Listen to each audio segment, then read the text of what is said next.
peeps, it's Mella Ubedoble and Palesa. and welcome. So, today's topic is titled Asian by face, African by race. And this specific video is Mella Ubedoble's story. So, I am a South African colored girl, not Asian. And if you want to know the rest of my story, then stay tuned. But before we get to that, please use this opportunity to subscribe to my channel. Do not forget to turn on those notifications and hit the like button for this video.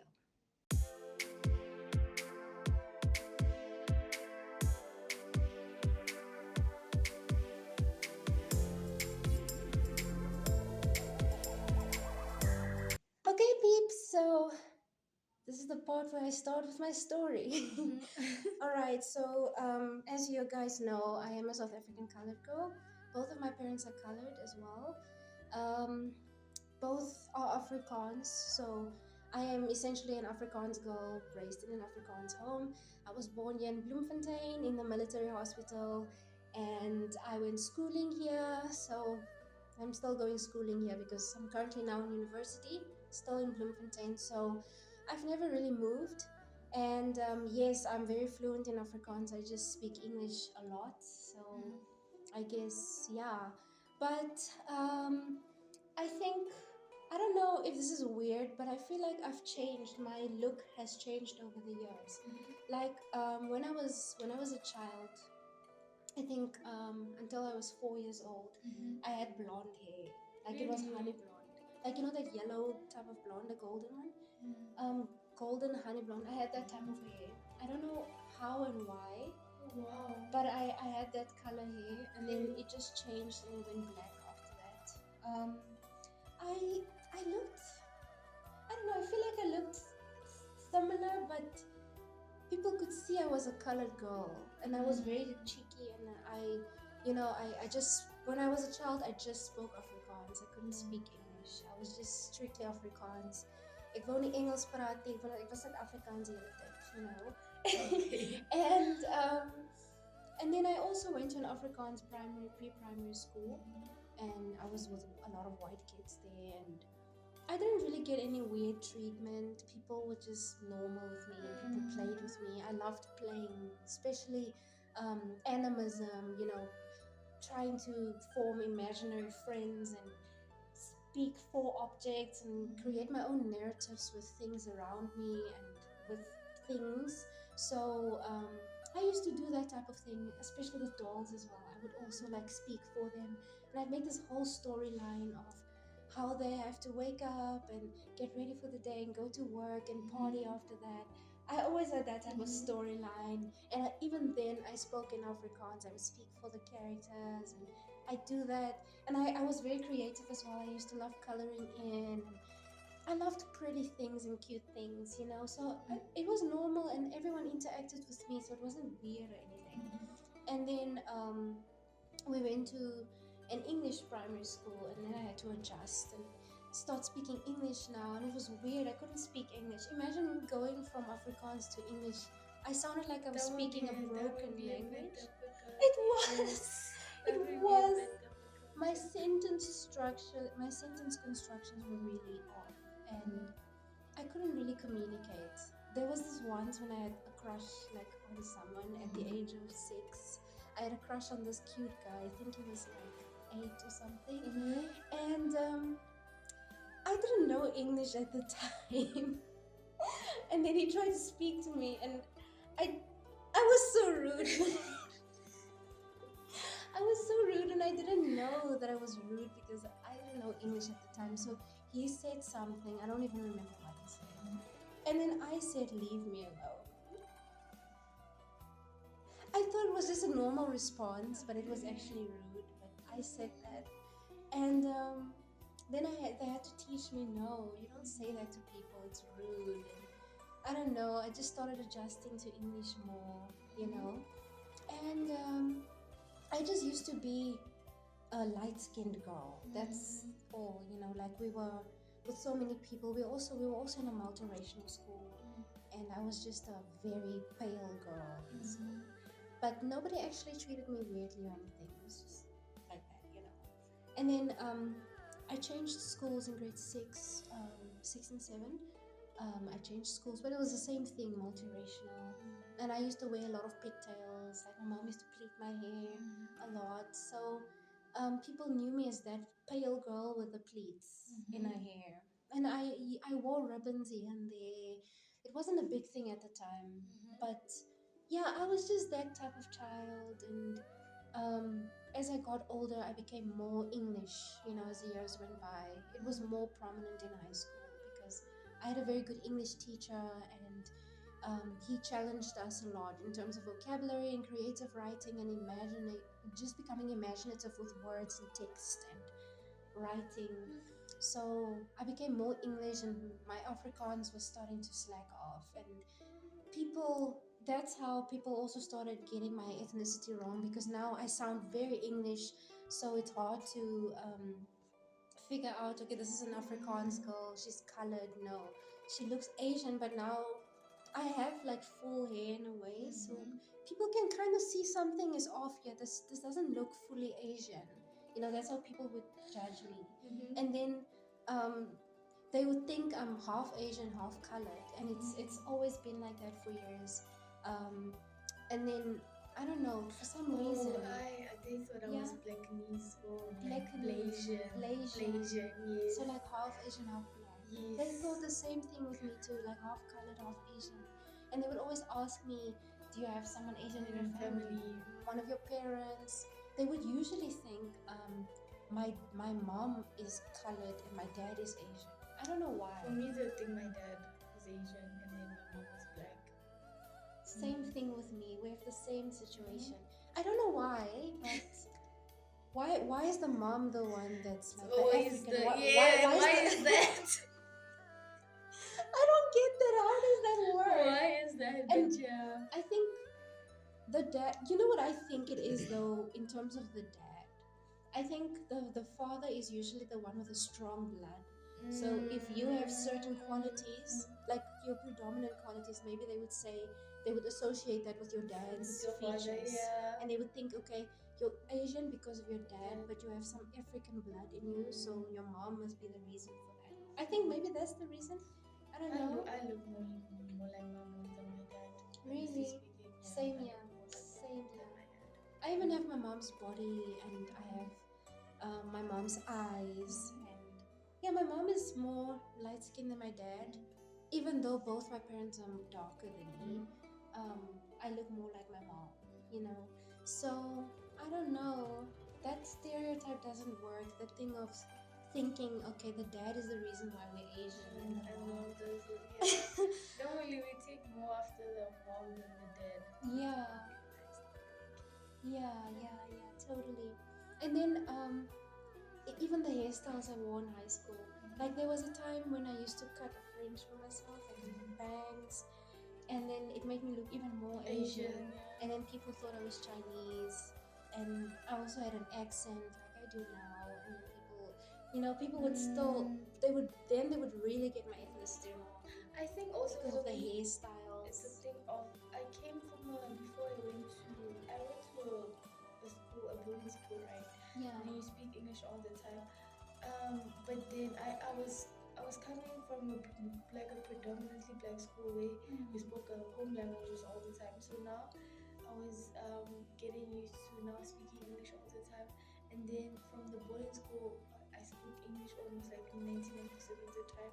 Because we're all different. Yeah. And then when I went back home, you could hear my English accent, right? Oh. And it made people believe even more that you're Asian. Exactly. Like even I remember my mom told me that when I speak my home language, and I speak Sotho, I sound like an English person trying to speak. And I took offense actually, but it's like I sound like someone who's English who's trying to speak Tswana or Sotho. Yeah. But okay. Yeah. They are saying the same so thing. So it made to it me. even the same worse thing. in a way to say, okay, no, you're definitely not black, but yeah. You must be Asian in some way. Exactly, right? Yeah. They did the same with me because I don't speak like colored people stereotypically speak Afrikaans. I don't speak like them. And I also don't speak like white people. So like my Afrikaans is like standard, but it's like in between the two cultures, it's like in the middle. So when I speak, I feel weird because I feel like I haven't adapted any of their accents now. I feel like an outsider. That's why I don't actually speak that much Afrikaans unless I'm speaking to someone who spoke to me initially, Afrikaans initially. Because the same thing happens with me as well. Like I sound like some English girl who's trying to speak Afrikaans, but she can speak it fluently. So um, I don't know. I We suffer the same thing here. So I think from in my case, definitely my hairstyles and my accent confused people even more because I already look Asian and now I sound I have an accent and I also wear European hairstyles, like I would pleat my hair, two braids, or I would wear a hairstyle like this one that I have now, or the one with the bangs, and then I would do like a low ponytail, like a long one with bangs, and then I would look really, really Chinese to people. So um, that's what happened in high school, and then in university. Um, at first, like my first year, I had honey blonde hair. I dyed it like that, but then it grew out, and then I just kept it natural after that, which is this color. It's black, but it looks brown in the In the sun. sun. Yes, Yes, same that's thing. the color of my, like, it looks black now, but then when I go into the sun, it looks brown. Yeah. How weird. That's my hair, yeah. And then even now, like with my ribbons, I have 31 ribbons in total now, and like That's a lot of ribbons. it fills up a box. Okay, yeah. And like even the way I wear them, I have a very expressive way of wearing my ribbons, like this hairstyle even right now, this, and then my pleats, and then if I make ponytails, I put the ribbon around the ponytail holder. Or if my hair's loose, I would put the ribbon like this, and my hair would be hanging loose like Matilda. And then yeah, I have very cute ways of wearing my ribbons. So I don't necessarily I don't look the way colored people should be looking.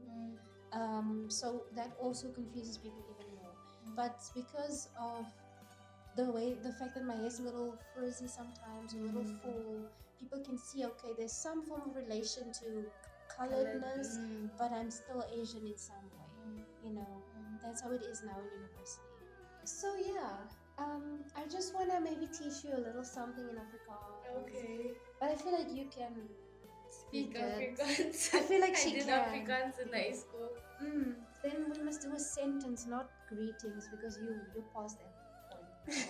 So maybe say, dit is 'n wonderlike dag vandag.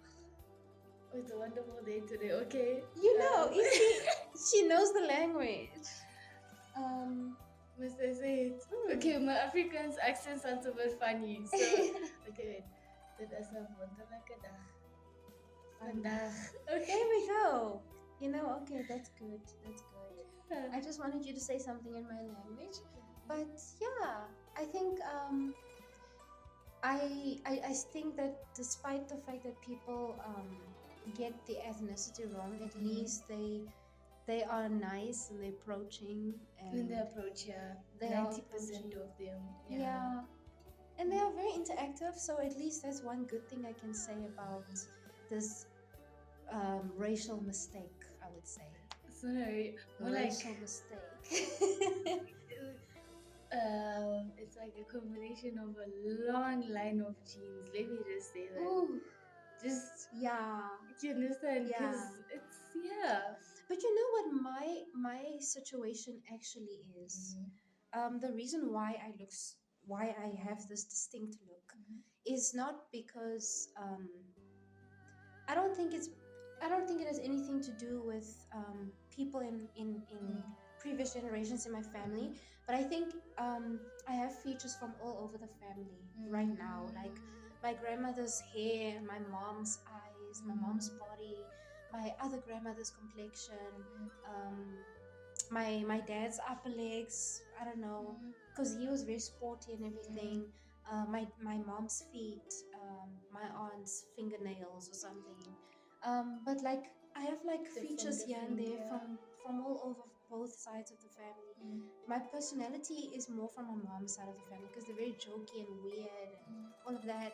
And then sometimes my overthinking and all of that can also come from my dad's side of the family, and there's many things, many different features and Honestly, I things I think for have. me, Yeah, it's a thing of genes basically, because yeah. I'm the only one who look like me. Do you understand? And it's a thing of Mm. I genuinely believe that someone down in my family looked like this once upon a time, and it's a thing of we just decided to pop out. Because do you know that Okay. that story? It's called Skin, I think. It's about this woman who had two white parents, but she was born colored, I think, if I'm not mistaken. Mm. She was born like a colored, and I I've heard of remember this. I haven't watched it I haven't though. watched it also, and I remember a friend of mine told me about it. They're like, my story is exactly like hers, and it was during Mm. apartheid. So during that time, you were separated from your like they were separated. If you're Oh, black, you lived there. If you're white, you lived there. You understand? colored you So live there. Yeah. it's a very interesting story, and I'm like, yeah, but at least now we don't have apartheid. That's a good I thing. want to watch this now. Yeah, definitely. We should We should sometime. watch it. Yeah, yeah. Wow. It, that's a good thing in our case that that we're not living in apartheid Apartheid yet. anymore. Because if we Yeah. did, we wouldn't have been with the Our colored and the black family, people. yeah, that's true, and I think that would have hurt me, It because would. as much as the I think for me the most I can say is that I lived in a predominantly black community, right? Mm. And obviously they have their own views. Even them, some of them you can say like it's not right, but Yeah. people have their own views. It's Mm. like a thing of as much as I've lived with the like prejudices. Is Mm. that a word? The prejudice. Prejudice. Yeah. It's also a thing of being a black person. It's not anything that I will trade in for. Like it's literally one of the most like amazing things you'll ever experience, and also just being immersed in like African culture in general. Mm. It's amazing. So I really wouldn't trade it for anything else, honestly. That's beautiful. Yeah. That's beautiful. Same with me as well. Like, I one thing I really love about colored people is the things they have to say. Like they can make me laugh like That's so crazy, true. and it's the way they That's so say true. it. In like Yeah, that's so sometimes they just true. say something normal, but it's the way they say Say it, it, and then like yeah. it's just funny. Like I'm trying to make an example now, but I can't think of anything. They just have an accent to the way they Say speak. Like I don't even know. I can't even mimic them now, and I wanted to so badly, but I can't think of anything. You know, when I'm put on the spot like this, I just can't think. yeah. It's But like I can understandable. always make jokes about this stuff, but right now I can't think. But that's something that I like about them. They are storytellers. They are very jokey. They have, I don't know, they just have a very unique way to they approach when it comes to stories and culture in general. So that's one thing I really love about them, and I would have missed that if I wasn't associated with them. So I'm really happy about that. Everything worked out the way it was supposed to. That's what I Definitely, really like. definitely. Okay. But anyway, guys, we have come to the end of this video. I just wanna. Do you wanna say something? I don't know, like just one last thing. One last thing. One last thing. Just accept people for who they are. Literally, just Yes. that people are different, and don't try to limit like how someone from a specific race should look, because as you can see, like I'm black but I don't look black, you understand? So it's a thing of just accept people for who they are, literally just that. Yeah, I agree with that. I agree with that. And like like I've said before, you shouldn't be your ethnicity shouldn't restrict you, or it shouldn't define who you are. You have your own personality, you have your own interests, your own passions, and all of that.